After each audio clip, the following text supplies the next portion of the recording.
I've read it as an adult, is Stephen Ambrose, Nothing Like It in the World, the building of the Transcontinental Railroad during the middle of the Civil War. And you think, you hear politicians talk about today about our nation's broke and divided, right? Imagine during the Civil War, we couldn't even pay the soldiers. The South couldn't pay theirs, the North couldn't pay theirs, and the nation was divided and broke. Yet they built a railroad cross country because Jefferson Davis and Abraham Lincoln communicated, and they agreed that by some means the nation would someday be reunited. But when it was, it must be united east and west, not just north and south. So you can be in the most adverse situation imaginable and still lean forward to what's right for the future. And these kids have. These kids have had their formative years really colored by the pandemic we just emerged from. And talk a little bit about how this is an opportunity for another Renaissance era, because we're thinking of everything from a new perspective again.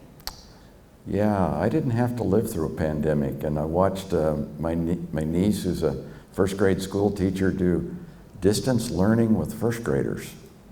That is an oxymoron of extreme order to me. You kids need to be in class. You need to be pushing each other and tripping each other and shoving each other and laughing and crying and living and learning how to get along, not on a cell phone or through text messages, but personally. And you learn how to care for each other and take care of each other. And that is so foundational. Those are personal relationships that will last you a lifetime. And that defines my entire life.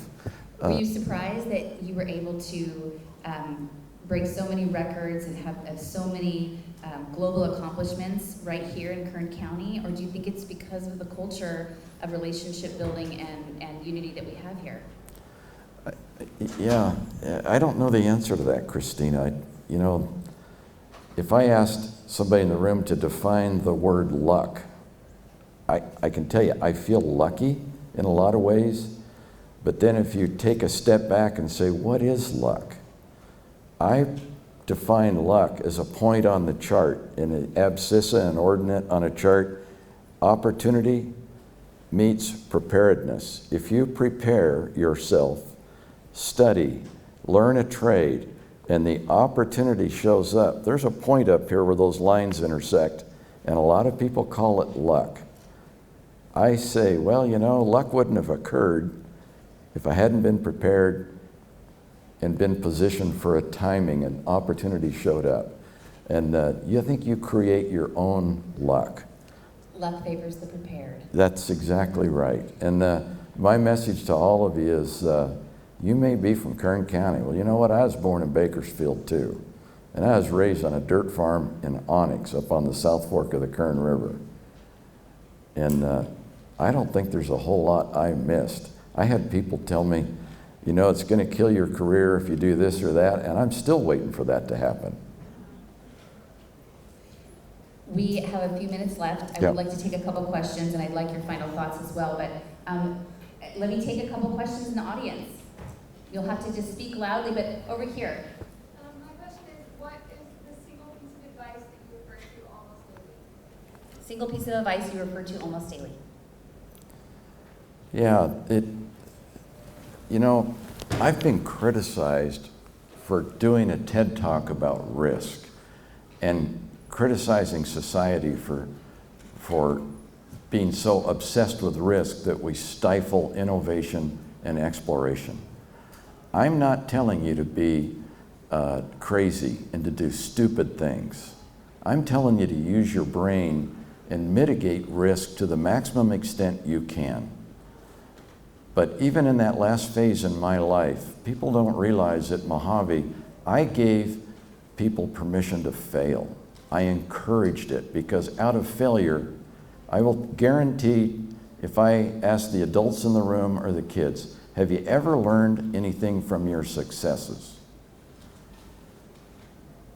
Have you learned anything from your failures? That's right. That's what I'm talking about. Don't be afraid to fail. And you know, anybody in here play baseball? You know what baseball really is? It's a game about managing failure. Well, the best batters in the world get out 7 out of 10 times, but they still win ball games. Does that keep them from getting a bat and going up to the plate the next time? They can't wait to get there. You see what I mean? So my best piece of advice is use your brain wisely. Manage your own risks. Don't be afraid to get in the game. Next. Any other questions? Go ahead.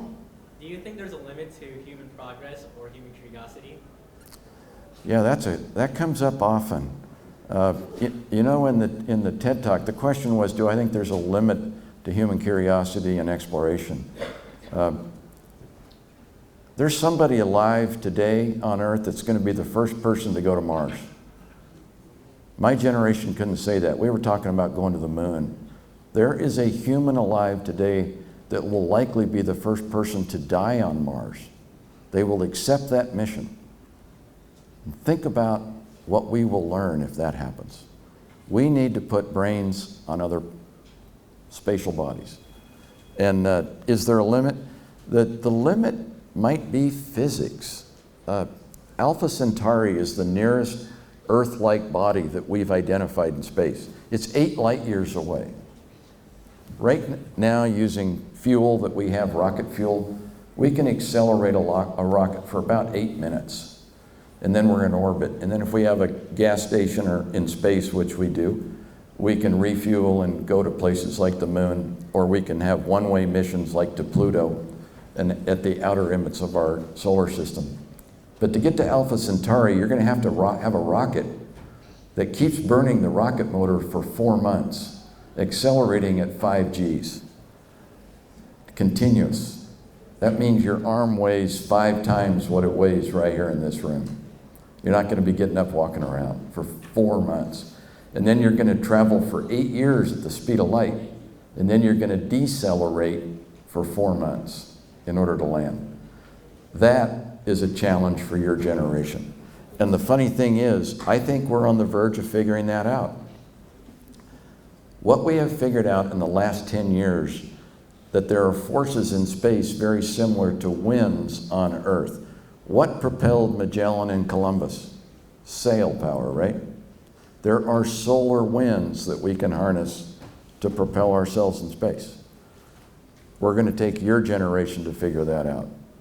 There's enormous opportunity for you.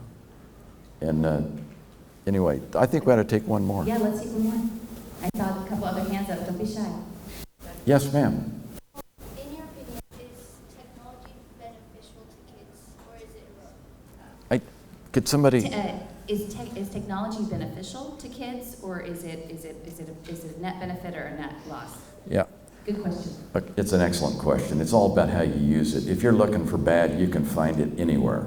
If you're looking for good, you can find it on the internet or in books. I think it's up to you. And I always encourage the good, but you know what? I hate to say it, but Satan's alive everywhere. It's our duty to recognize it and avoid it. Okay? It's a brave new world, but it goes back to that idea that there's so much risk that is valuable to manage in the pursuit of innovation. Stay away from the things that are not serving you and not good for your brain and your body and your heart and your mind. We had one more. I hate to miss out on you. I'm just wondering, when you were first starting your career, did you have any doubts on whether or not it was the right career for you, and how did you challenge those doubts? How did you challenge the doubts when you were starting your career? You know what? I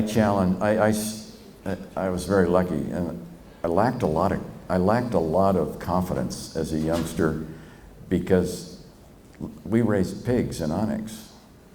You know, guys flying those jets, that's pretty intimidating. I actually never saw how. I just knew I wanted to.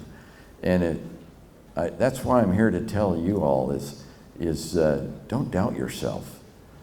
I think I was my own enemy because I didn't have the confidence. And I wished I'd have had a stronger level of confidence. Maybe it was a benefit overall. I really don't know, but I didn't have an engineering degree. I was a meteorologist. Was anybody in here in the previous lecture? You asked if anybody wanted to be a meteorologist, and I'm saying, well, I am one. I have a degree in it. And I did that only because if you're going to be a pilot, where do you fly? You're constantly in the weather. It was the right degree for me. I didn't want to be a weatherman, I wanted to be a pilot. So I positioned myself for that point on the chart where opportunity intersect preparedness. You know, it's just an enormous pleasure for me to be with you, Christina, Zach, to be invited over to town and talk to kids. I'll never forget when I was in the 8th grade and they brought the 7 original astronauts to Kern Valley and put them right up on stage in a room about this size. And it was a pinch me moment back then. And to be back here and talk to y'all and just give you a dose of encouragement. Don't second guess yourself. You're Kern County, you can do anything from here. And you'll find people that will enable it for you if you want to do it badly enough. Thanks. I have to say that in my witnessing your life and the legacy you built, you were in the pursuit of service to others. And that was, I think, a grounding and humbling influence for you in that you wanted to pursue really big things and great things, but not for your own glory, but for the virtue and value of the mission itself. And I think sometimes that's key when you're thinking about that sense of confidence within you. Sometimes it's about staying focused on the good you're going to do and get yourself out of the way. Yeah, you know, it's funny. I saw a gentleman just walk in and sit down here. But the other night I was at a gathering and people were talking about they want to do something. And I said, you know, I'm really not interested in just going to meetings anymore, but I am interested in doing something bold. And if you want to get me on your team and to influence it or to help lead it or to do something, if you have a bold vision, I'm in. If you just want to talk about something, I'm the wrong guy. And you know what? Maybe it's just my age, but I'm not afraid to say that to anybody anymore, and especially to kids. If you hear a good idea, go with it. If you see a colleague or a friend doing something stupid, tell them.